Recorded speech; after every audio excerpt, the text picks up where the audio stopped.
Assalamualaikum warahmatullahi wabarakatuh. Good morning everyone and good morning all teaching team. We are from group 4. We will presented by implementation evidence-based practice or ABP in prosthetic practice.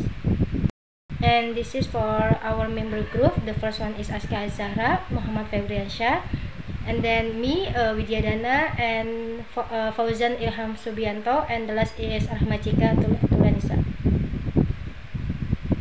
And this is for list of our content. The first one is summary of case, clinical problem and goals, PICO question, summary of to search evidence and literature search strategy, critical appraisal, clinical recommendation, outcome measure, and follow-up plan, and the last is reference.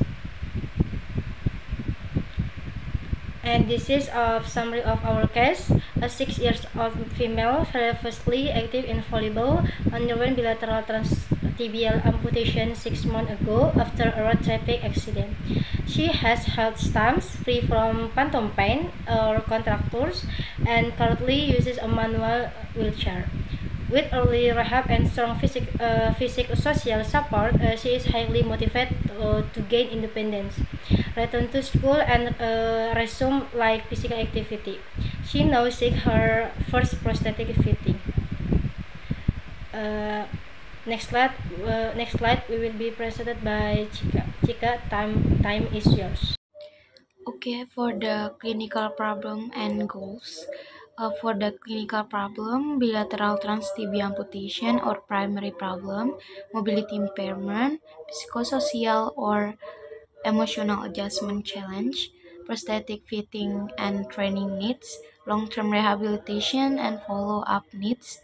For the goals, resume attending school regularly with accommodation as needed, work independently with prosthesis in community setting, use public transportation, and navigate uneven terrain safety.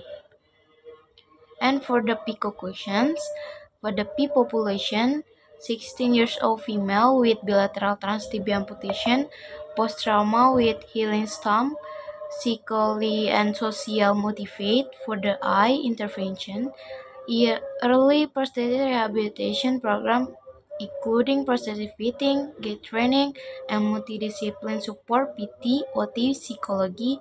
For the C compression, delay prosthetic rehabilitation or standard care without early multidiscipline support.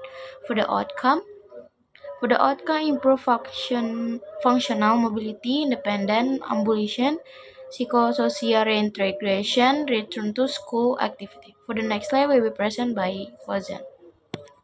In literature strategy, and the first is possible terms to early prosthetic control equal early prosthetic management, and two keyword and phrases use PICO, patient intervention, comparison and outcome, or PCC, population concept and context for the making separate the concept. And third is truncated and wildcard variation of terms.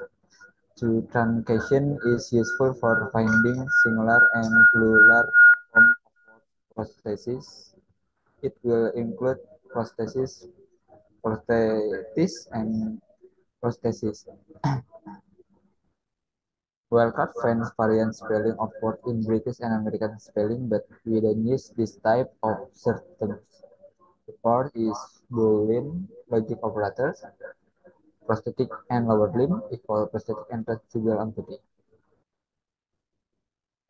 And for this slide, the summary of evidence source for the article 1 with the title Therapeutic Benefit of Lower Limb Prosthesis. The summary for this article is the systematic review analyzed 34 studies comparing passive, quasi-passive, and active ankle-foot prosthesis in individuals with unilateral.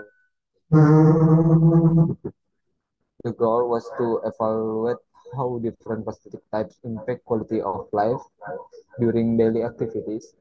Results showed that quasi-passive and active prosthesis generally offer certain therapeutic advantages over passive device, including improved biomechanics, energy efficiency, working performance, and subjective user satisfaction. However, early include studies had moderate to high risk of bias and focus solely on short-term effects with no long-term outcome data available.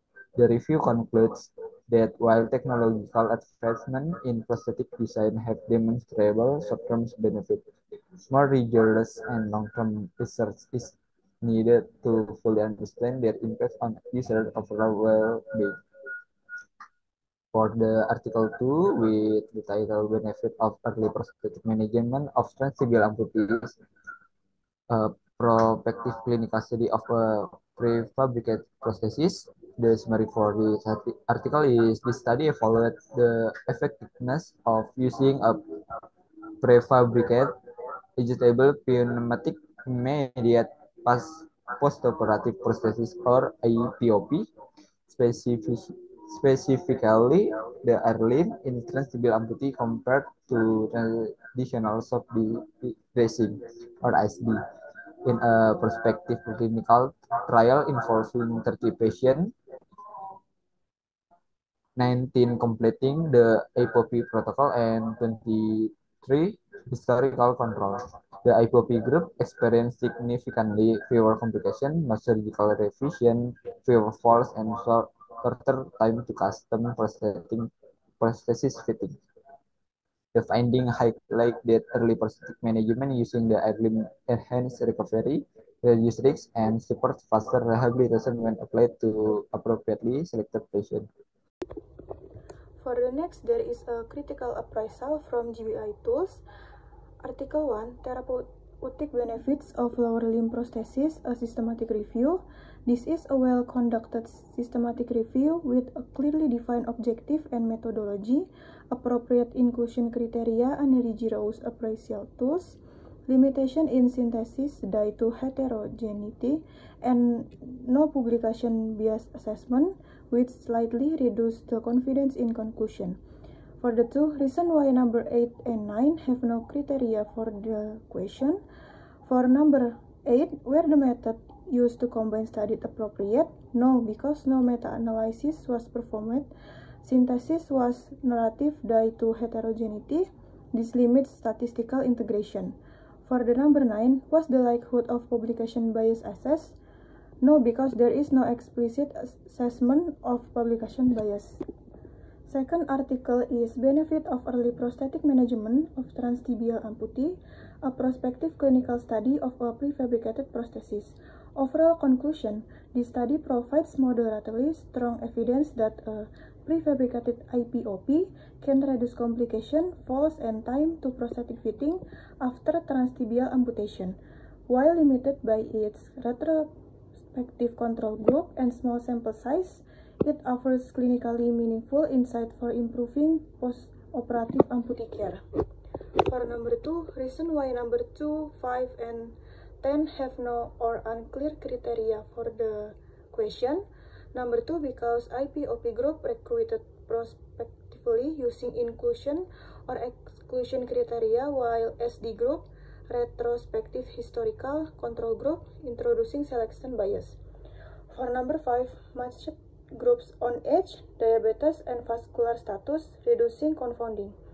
And the last is number 10, the device used may not be widely available and patient selection was strict, excluding many older or more debilitated.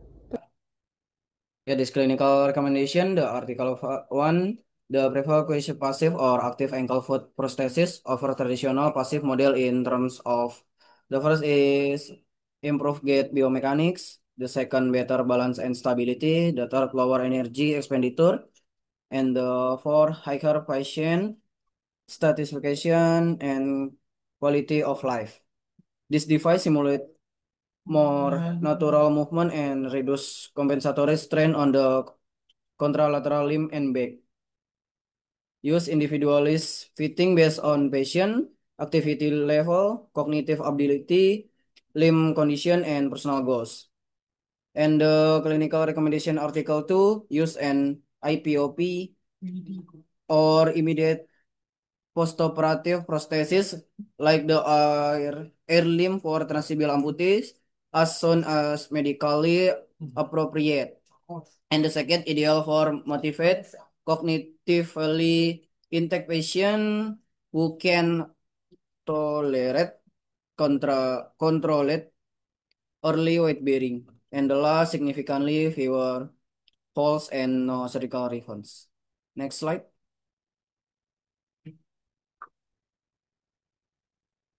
Okay, the outcome measure and follow-up plan. The outcome measure, the first is 10-meter walk test.